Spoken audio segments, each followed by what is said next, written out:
일단 간단히 저희가 TCI다라고 하는 검사는 정신과에서 실제로 저도 실제로 환자분들을 볼 때 가장 많이 하는 성격 검사거든요. 일단 가장 높은 게 기질 중에서 자극 추구예요. 내가 상위 6%예요. 약간 부절제하다. 약간 연애할 때도 금사빠. 뭔가 빨리빨리 있죠. 책상에 앉는데 막 8시간. 8시간. 그런 성격. 안녕하세요. 저희는 마음과 향기를 전하는 이유지입니다. 저는 정신과 의사로서 오늘 또 상담과 향기에 대한 이야기로 마음에 대한 이야기 해드릴 건데요. 오늘 소중한 게스트 또 모셨습니다. 자, 자기소개 좀 부탁드릴게요. 네. 안녕하세요. 안녕하세요. 저는 22살 곧 졸업을 앞두고 있는 예비 치의생사 박경민입니다. 네, 반갑습니다. 네. 네, 그래 오늘 나와주시기도 쉽지 않았을 것 같은데 네. 좀 고민되지 않으셨어요? 이게 저 촬영하는 거고 유튜브에 올라가는 거라서 조금 걱정은 하긴 했는데 성격 검사하고 향기도 하고 하는 게 재밌을 것 같아서. 맞아요. 네. 딱 그런 성향이어서 나오는데 사실 제가 물어는 봤지만 하나도 긴장도 안 했을 것 같고 오히려 너무 손들어서 나갔을 것 같은 그런 성향이어서 제가 또 말씀을 드릴 건데, 일단 우리가 TCI 검사라고 했던 부분들부터 이제 설명을 드리고, 또 성격 검사에 이어서 나에겐 어떤 향기가 맞는지, 또 나의 고민에 대한 솔루션까지 제가 낱낱이 파헤쳐 드릴 건데, 이거 문항 좀 많았잖아요. 네. TCI 검사하기 좀 힘들진 않으셨어요? 저는 이런 거 좋아해서 괜찮았어요. 그니까요. 이럴 줄 알았어. 제가 사실은 성향을 볼 때도 제가 너무 궁금하고, 또 성향을 보면 머릿속에 좀 그려진 이미지가 있거든요. 되게 열정적이고 뜨겁고, 근데 한편으로는 또 눈치도 많이 보고 약간 이런 성향일 것 같아서 저희가 이제 성향에 대한 것부터 말씀을 드릴 텐데, 일단 간단히 저희가 TCI다라고 하는 검사는 정신과에서 실제로 저도 실제로 환자분들을 볼 때 가장 많이 하는 성격 검사거든요. 우리나라에서 뭐 심리센터든 정신과에서 성격 검사한다. 그럼 다 TCI라 보시면 돼요.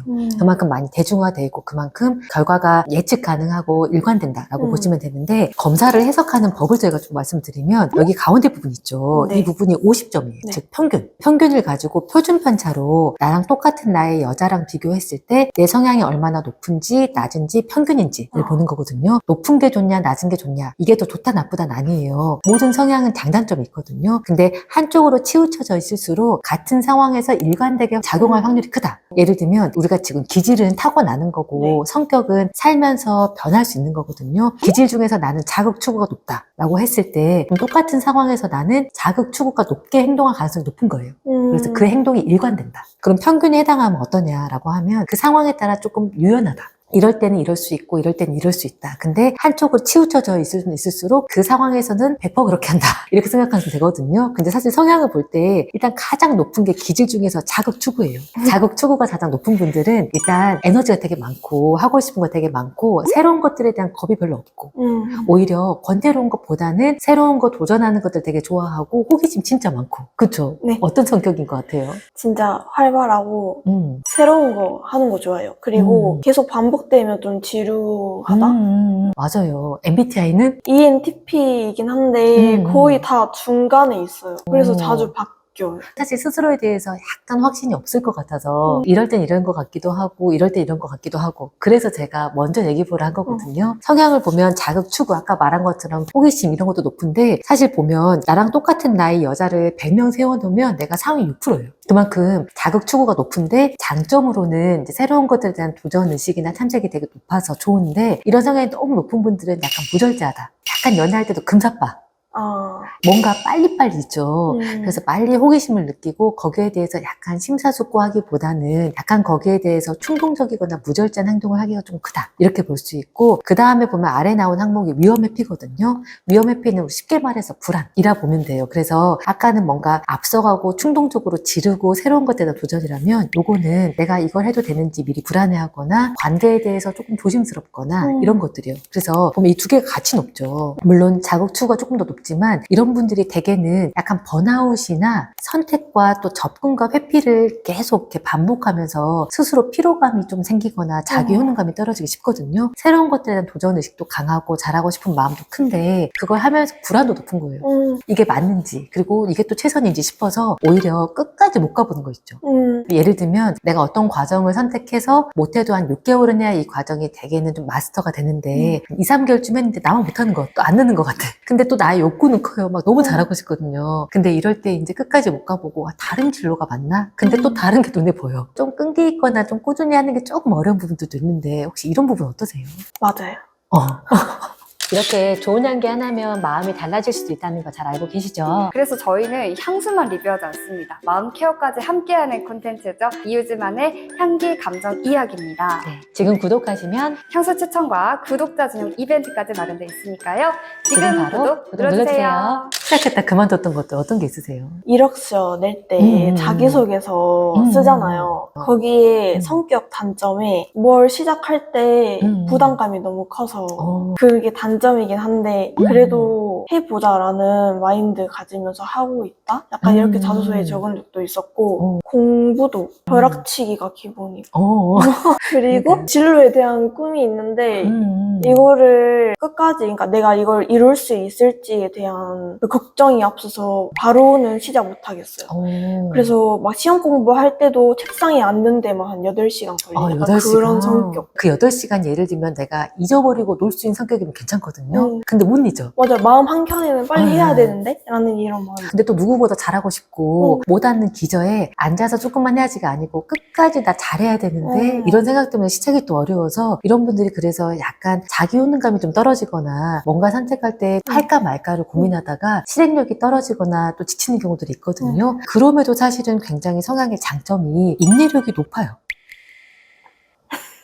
받아들일 수 없다. 그런가? 인내력? 근데 저는 뭐 하나를 꾸준히 하는 게 인내력이라고 생각하거든요. 근데 뭐 하나를 꾸준히 못하니까 인내력이 높다라는 생각은 못. 맞아요. 근데 저는 그나마 인내력 이런 게 있기 때문에 졸업도 하고 하지 않았을까라는 생각이 드는데 사실 이 부분들은 우리가 인내력은 뭘 하나 꾸준히 하는 것도 있지만 좌절에 대한 뭔가 어려움을 겪는 것들 거기에 또 내적 동기를 다지는 것들도 있을 수 있고 또 스스로에 대해서 내가 불안이 높아서 인내력이 아예 없다고 느낄 수는 있지만 스스로 체크한 이 검사상에서 기질적으로는 인내력이 아예 낮은 편은 아니에요. 이런 접근과 회피 속에서 많이 방황하면서도 어느 정도의 인내력과 또 자율성이 꽤 있거든요. 그래서 큰 목표 안에서 그것들을 아예 틀을 깨버리거나 아예 포기하거나 놓을 정도는 절대 아니고 그래서 이런 부분이 장점이라 볼 수 있고요. 또 한 가지 측면으로는 사회적인 민감성이 높거든요. 근데 또 반대로 보면은 성향적인 측면에서 연대감은 좀 낮아요. 이건 어떻게 말할 수 있냐면 사회적인 민감성이 높다라고 하는 거는 일단 타인의 감정이나 타인과의 관계가 나에겐 좀 중요하다. 난 사람들에게 인정도 받고 싶고 또 자율성이 높아서 혼자 하는 것도 나쁘진 않지만 가급적 같이 하면서 이런 연대감을 느끼고 싶은 마음이 있는데 사실 나한테는 또래들에 비해서 연대감이 조금 약한 편이에요. 그 말은 자율성하고 연대감이 부딪혔을 때 내가 하고 싶은 욕구들과 친구들이 하고 싶은 욕구나 거기에 맞춰야 되는 것들이 좀 부딪혔을 때 난 그걸 맞추거나 감정에 따라가는 게 나한테는 조금 소모적이거나 피곤할 수 있을 것 같은데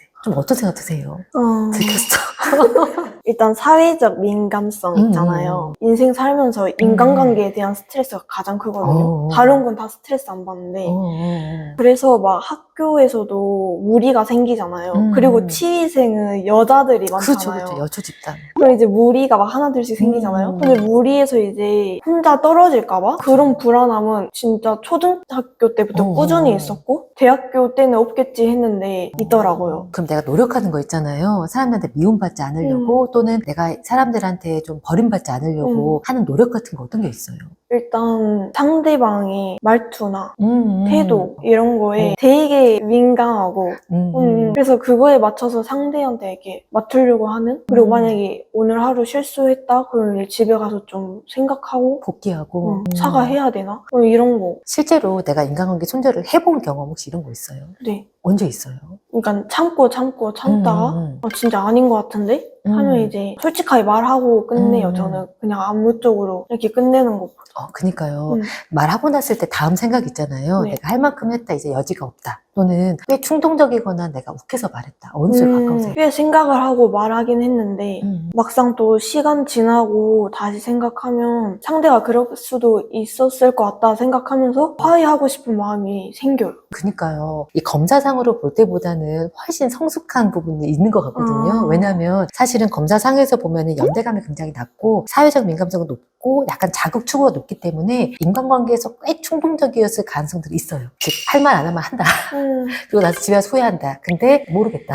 근데 또 친해지고 싶다. 이걸 좀 반복했을 가능성이 있는데 어릴 때부터 나의 이런 기질들이 좀 있긴 있어서 관계에서 즉 연대감이 낮다고 하는 거는 다른 사람들과 연대하거나 감정을 읽고 교류한 힘이 좀 약한 걸 의미하거든요. 그래서 어려움을 늘 겪어왔는데 늘 내가 맞추고 조심하고 하면서 관계를 틀어지지 않고 그런 사회적 민감성을 발휘하려고 많이 애를 썼던 것 같아요. 맞아요. 그래서 이게 행동으로 크게 불편하게 작용하진 않았다. 그 말은 내가 가진 성격이나 기질이 있어도 그걸 나름대로 잘 커버해왔다. 로 볼 수 있어요. 그래서 괜찮다. 이런 검사하는 거 좋아한다 했잖아요. 좋아하게 된 이유도 이거를 검사하면 저의 성격 파악할 수 있잖아요. 그럼 그 성격을 보완해서 인간관계에서 이 단점이 안 드러나게끔. 사람들이랑 잘 지내고 싶어서. 근데 항상 MBTI 고등학교 때까지는 E가 나왔었거든요. 그래서 진짜 나는 사람들이랑 이야기하고 놀고 하는 게 좋은 성격인가 보다 했는데 시간이 가면 갈수록 I도 나오고 하거든요. 그래서 속은 I인가? 약간 이 생각. 맞아요. 왜냐하면 검사한 걸 보면 자율성이 사실 되게 높아요. 나는 나 혼자서도 잘해요. 근데 또 이거는 약간 우리나라에서 나이대 과업하고도 이어져 있는 게 만약에 우리가 이 성향을 가진 분이 40대에 내 일을 하고 내 안정적인 가정, 즉 안정적인 가정이라고 하는 거는 별로 새로운 인간관계가 없는 관계 있죠. 40대, 50대라고 하면 새로운 인간관계를 업무적으로 만나는 것 이외에 친교적으로 새로운 사람들을 만날 기회가 별로 없잖아요. 그러면 이 성향으로 지낼 때 사회적인 민감도나 사람에 대한 스트레스 별로 안 받을 거예요. 근데 우리나라에서 10대, 20대 과업이 친구가 가장 중요하고 또래가 중요하니까 내가 자율적으로 할 수 있는 것보다 합쳐되는 게 너무 크면서 스트레스가 받을 건데 약간 꼰대 같은 이야기지만 나이 먹으면 좋아질. 왜냐하면 관계들이 안정화되니까. 그래서 이럴 때 너무 자책할 거 없이 시기적인 과제 있잖아요. 10대 때는 누구나 또래 때문에 힘들다. 다만 이 과정 중에 엎치락뒤치락 하는 게 기본값이다. 분명히 나이가 들면서 이 부분에 대한 민감성이 줄어들거든요. 왜냐하면 중요하지 않아져요. 예를 들면 40대, 50대 아저씨나 아줌마가 됐는데 가정이나 일보다 친구가 제일 중요해가 되면 좀 별로죠. 그것처럼 중요도가 떨어져요. 그래서 지금 이 부분들은 또 나이의 과업하고도 맞물려서 시간이 가면서 더 좋아질 문제다. 좋아진다고 하는 거는 내가 조금 더 성숙해지는 것도 있지만 내 인생의 중요도가 떨어진다. 거기로 받는 스트레스가 줄어들 거다. 원래 고등학교 때까지는 친구들이랑 노는 게 가장 좋았거든요. 너무 많이 노니까 질린 건지 뭔지는 모르겠는데 이제 가족들이 더 좋아요. 그래서 이제 친구들이랑 약속도 별로 안 잡고 가족들이랑 계속 노는 그렇게 변했어요. 맞아요. 연결되고 싶고 인정받고 싶은 마음도 있지만 거기에 쓰는 에너지나 소비가 너무 크다 보니까 왜냐면 나는 거기에 에너지가 좀 드는 사람이거든요. 그래서 자율성으로 상징되는 안정적인 내적 바우더리에 조금 더 에너지가 쏠린다. 그래서 그렇게 보시면 돼요. 나중에 또 이제 고민하고도 이어도 말씀드리겠지만 이런 부분이 가장 고민이었을 것 같거든요. 그래서 성향적인 측면을 조금 더 보면 자율성이 되게 높아요. 건강하게. 그래서 나를 믿어도 되는데 때로는 아직은 그 외부 이식을 많이 하기 때문에 나에 대한 것보다 그걸 켜느라고 에너지 소비가 좀 크다. 이렇게 보시면 되고 자기 초월은 조금 낮은 편인데 자기 초월은 어떤 거냐면 내가 당장 오늘 사는 것보다 약간 조금 고차원적이나 철학적인 사고 같은 거 있죠. 내가 살면서 지구에 어떤 기여를 할 건지 내가 오늘 사는 삶의 의미가 뭘지 이런 깊은 고민이 사실은 별로 없는 건데 이건 나쁜 건 아닌 게 많은 게 성숙하냐 그것도 아니에요. 제 환자분들 중에서는 너무 형이상학적인 관점에 사로잡혀서 현재가 마비되는 분도 있어요. 그래서 이거는 그냥 성향이다 라고 보시면 되거든요. 그래서 우리가 성향은 이렇게 좀 마무리해 볼 수 있을 것 같은데 혹시 TCI 검사 설명드린 게 좀 궁금한 거 있으세요? 꼭 있을 것 같아서. 별가지 그 있었잖아요. 네네. 저는 사실 연애 한 번도 안 해봤거든요. 아 정말요? 네, 근데 거기에 막 열정적이고 어. 충동적이고 이렇게 해서 왜? 이렇게 좀 했어요. 왜냐면 전 짝사랑해도 몇 년 하거든요. 맞아요. 제가 사실은 검사 결과지를 먼저 드릴 때 이 검사 프로파일만 보고 추측되는 인간관계, 뭐 일의 어려움, 연애에 대한 걸 썼는데 사실 이 패턴만으로 보면은 되게 자극추가 높기 때문에 우리 흔히 말하는 금사빠가 되기 쉽고 그랬을 때 그 관계에 깊이 빠져들고 빨리 빠져드는데 불안이 좀 있기 때문에 이 관계나 상대에 대한 약간 불안 이것들을 가지고 접근과 회피를 좀 반복하거나 관계를 오래 유지하기 어려운 패턴이기는 해요. 성향상. 근데 반대라고 했잖아요. 그건 어떤 이유 때문이라 느껴지세요? 제가 누굴 좋아해도 그 티를 못 내겠어요. 그러니까 이제 연애도 못하고 뭐 그런 게 아닐까. 그럼 가장 최근에 내가 또는 오랫동안 좋아했는데 티를 못 냈던 사람을 떠올려 보면서 티를 못 냈던 이유 있잖아요. 어떤 사람들은 티를 냈다가 이 사람을 일까봐 내 일상이나 뭐 다른 친구들에게 지장을 받을까봐 등등 어떤 게 좀 두려웠던 것 같으세요? 거절당할까봐. 이게 가장 컸어요. 나를 좋아할까? 약간 이런 것 때문에. 그 사람을 잃거나 아니면 이런 거는 아예 생각 안 했고 약간 거절당하는 게 싫어요. 왜냐면 거절당하면 그게 계속 생각나서 다음에도 용기 못 낼 것 같아서 그러니까 아예 애초에 안 하는. 근데 사실 거절당했던 경험이 없죠? 네. 왜 없는 것 같아요? 시도 안 해서. 정답이에요. 그래서 사실은 성향적으로는 자극추가 정말 높지만 사실은 인내력으로 나를 꽉 붙잡고 있고 아까 말한 것처럼 사회적 민감성과 위험 회피가 타고난 기질 중에서도 지금 나이대랑 맞물려서 나에게는 가장 핵심적인 인간관계에서 메인 이슈이기 때문에 동성과의 관계에서든 이성과의 관계에서든 나의 의견과 감정을 드러내는 것도 너무 어려웠을 것 같은데 근데 저는 정말 안타까운 게 성향적으로 너무 드러내고 싶은 사람이에요. 그래서 이걸 참거나 눈치 보거나 맞춰주는 과정이 꽤 되게 피곤했을 것 같고 그래서 인간관계가 나에겐 약간 숙제 같은 거 있잖아요. 늘 뭔가 올라오거든요. 그러니까 예를 들면 만약 우리 그냥 음식 메뉴로 말했을 때 어떤 사람은 뭐 먹으려고 물어봤을 때 진짜 없는 사람이 있어요. 그래서 정말 누가 정해주면 땡큐. 근데 나는 좀 있어요. 나는 있어. 명확히 있어. 근데 말을 못해. 근데 얘가 또 따라가면 따라가니까 가면 또 어때? 먹긴 먹어야지. 근데 또 왜 깔짝깔짝 먹으면 왜 오기 싫었어? 라고 할까봐 최선을 다해서 또 먹어. 근데 집에 오면 나 이거 아닌데.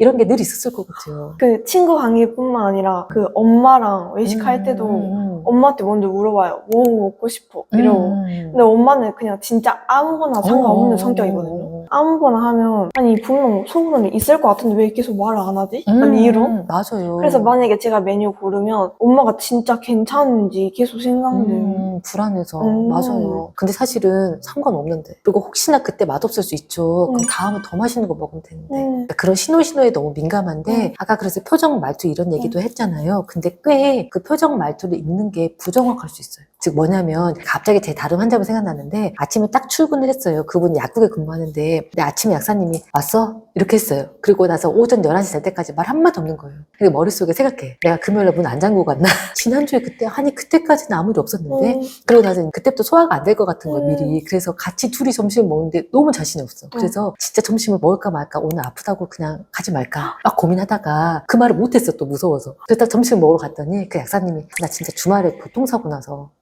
진짜 사고 처리하느라 죽는 줄 알았네. 근데 딱 안도감이 드는데 오전 나한테 지옥했던 거 있잖아요. 즉 나하고 아무 상관이 없었는데 그 사람 요인이었던 건데 그 사람의 중립적인 또는 부정적인 말투가 나하고 연관된 것처럼 자꾸 생각이 돼서 자꾸 내가 불안하고 관계에서 생각이 되게 많아지기도 하는데 혹시 그렇진 않으세요? 근데 친구 관계에서 친구는 항상 그 촉이 맞았던 적이 너무 많아서 그 표정을 안 읽을 수가 없어요. 촉이 맞았다. 그건 어떤 얘기일까요? 만약에 금요일에 잘 헤어졌는데 주말 동안 연락이 안 되고 하던 행동이 변했어요. 그럼 이제 주말 동안 아 나한테 또 삐졌나 화났나 이런 생각이 금요일날 들잖아요. 모임 때문에 금요일엔 분명히 안녕하고 잘 헤어졌는데 갑자기 그 후에 연락도 안 되고 연락도 안 하고 그리고 뭐 인스타 이런 거 있잖아요. 스토리 좋아요도 항상 눌렀는데 안 누르고 그럼 이제 아 뭐가 있구나 해서 학교에 가거나 아니면 저는 근데 항상 먼저 물어봐요. 좋아요. 뭐 왜 못 참아, 그러냐고 못 참아 절대 잠 못 자요 참으면. 그래서 항상 물어보면 그 뭔가 그 쌓였던 것들이 있었나 봐요. 그 항상 이런 촉이 맞아서 그 표정을 읽지 말라는 솔루션을 지킬 수가 없어요. 근데 물어보는 거 괜찮아요. 근데 아까 그 쌓였던 거 있죠. 그때 상대가 나한테 쌓였던 것들 어떤 거 말했어요? 솔직히 말하면 시간 지나면 엄청 잊어버리거든요. 기억이 잘 안 나긴 하는데 네. 그러니까 저는 이런 얘기를 하고 싶은 거예요. 뭐냐면 쌓였던 게 있을 거예요. 그리고 실제로 단순히 아까 그 약사님처럼 그냥 표정 변화 말고 뭔가 이렇게 그 다음 액션이 계속 꼬이잖아요. 예를 들면 좋아요도 안 누른다, 연락도 안 된다, 말해도 시큰둥하다에는 나에게 서운한 게 있어요. 하지만 금요일날 내가 했던 행동 때문은 아니라는. 근데 이것과 인과관계로 하니까 매번 순간들이 사실은 좀 불안해지는 거거든요. 근데 말씀처럼 이거는 약간 그 친구한테도 이유가 있는 게 그런 것들이 있으면 금요일날 좀 얘기를 했으면 좋지. 금요일날도 좀 티가 나게 행동을 했으면 내가 갑자기 이렇게 힘들지 않는데 그날 그것 때문은 아니다. 근데 말씀처럼 나는 그러다 보니까 촉이 들 맞다고 느끼지만 그 촉이 꼭 이것 때문은 아니다. 그 얘기를 하고 싶은 거거든요. 그럼 우리 이제 여기서 이제 고민으로 또 넘어가면 좋을 것 같은데 그럼 고민 어떤 거 있어요?